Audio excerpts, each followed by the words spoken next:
Hi everyone! So before it gets too cold, before I have to head off to bed, before it gets too dark, because it's already getting dark and it's only like 5 something, I am here to bring you a monthly recommendations video. And the video, or the monthly recommendations for this month, is best first books in a series. Or best first book in a series. For me, that means a book that's the beginning that made me want to read more. Even if I haven't read more yet, it's on my list. So of course, I have to start with the fantastic Harry Potter. Harry Potter, I think it's better because it gets deeper and it does get darker, and that's kind of my shit, you know. But the first book, it's just so fun, but it's also meaningful and deep, and it talks about family and loss and good and evil, magic. It's just so imaginative, and the characters are fantastic. When I first read it, I wasn't really into it because I had to read it for school, and not that I don't like school reading, but time was running out, and we never read a book like that, so I didn't get to enjoy it the first time. But when I sat down and I actually read it, I fell in love with it, and I do plan eventually to read the whole thing, even though it's taken me years. Another book that I have only read the first book of would be Cinder. Now, certain things in Cinder could have been better. I'm not really a romance kind of person, but I did like Prince Kai, and what I did like about the book was that he had his own story going on. He had his own issues and everything. And the book wasn't just romance. It did talk about this mix of culture and this new kind of prejudice that people have now, because now that cultures are so mixed, people are kind of prejudice or whatever against people who are cyborgs, and they're kind of considered low class. And I think if she would have focused a little bit more on that, it might have been a better story and maybe a deeper one. But it was entertaining. I did like her character. I loved Eiko or whatever her name was. I did love the love for her younger stepsister, which, I love that whole sibling bond kind of thing that they have in books. But yeah, I do want to finish the Lunar Chronicles. Another book that I have read 3 books of, and it's, I guess you consider it a series, would be Interview with the Vampire from the Vampire Chronicles.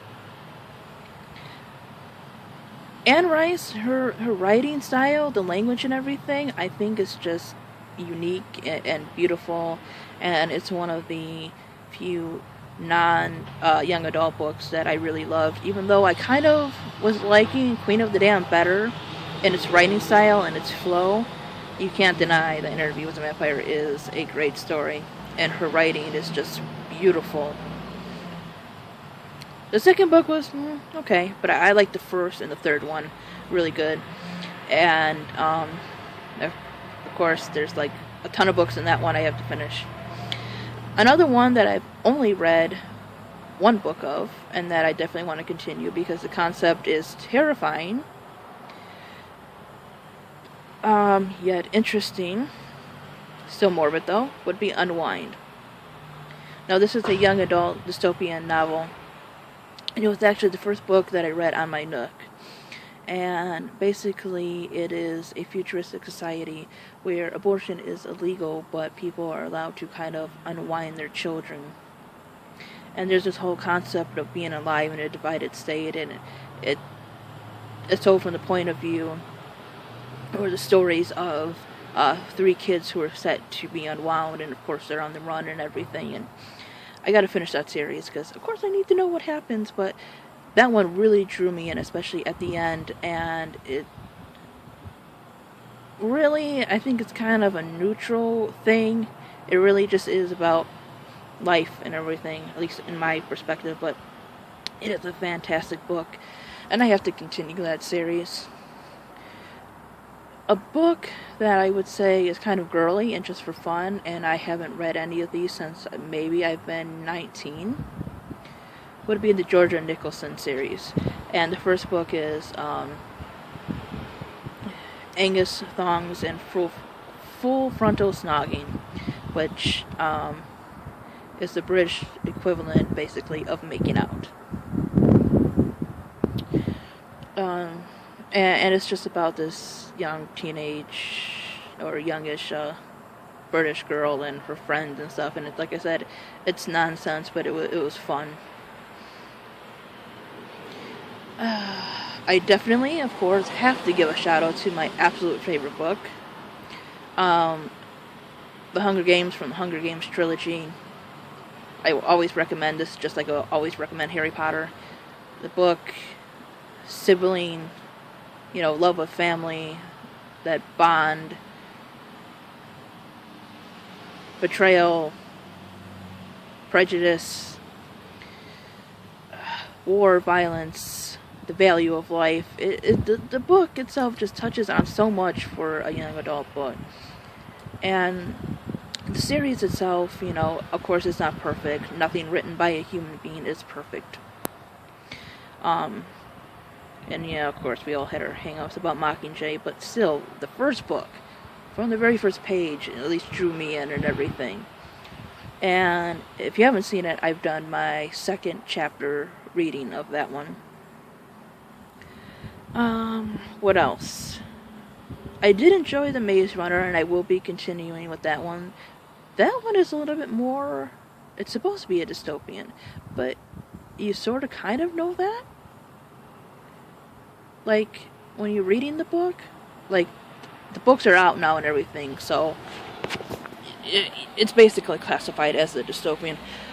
But it's got a little bit of a mystery to it, because this kid, Thomas, he wakes up in this maze and he has no memory, and there's this, of course, maze and like metal creatures and stuff inside it. It took a little while to get into, but as the end started to come, I started to like it more. I think it started to pick up more. So I'm very curious about the second book, because I think if it continues on from that flow, it will get better. So I think if you can get past a few chapters, it definitely is worth it. What other book can I mention? The Giver. Now, The Giver has more companion books, but it is bound up, kind of like the Vampire Chronicles. Like, I'd probably recommend you reading and starting with Interview with the Vampire, but they are more chronicles than anything else. The Giver. Now, I did read Gathering Blue. However, I did not read the last two books. I still need to read those. But The Giver is just so fantastic. I mean, to live in a world where there is no color, you can't pick your spouse, your children, you don't know what grandparents are, or birthday parties, or anything, and this whole idea of that, using that, or war and violence, and how people treat each other, is the reason they stopped all this. And the idea of sacrificing life and truly living to maybe not have these things. It was pretty damn deep. And I think it's only considered middle grade. I mean, it's pretty deep for a middle grade book. It really is. I did not enjoy Gathering Blue as much. Well, the story was okay. Just The Giver. And honestly, I didn't hate the movie, but it's nothing compared to the book. The book is beautiful and remains one of my all-time favorites. I'm sure there's probably things missing from this list, or things that I will eventually read, and maybe this will be updated one day. But until then, that is my monthly recommendations. Sorry, I'm talking a little fast now. It's getting colder, and I will be going inside.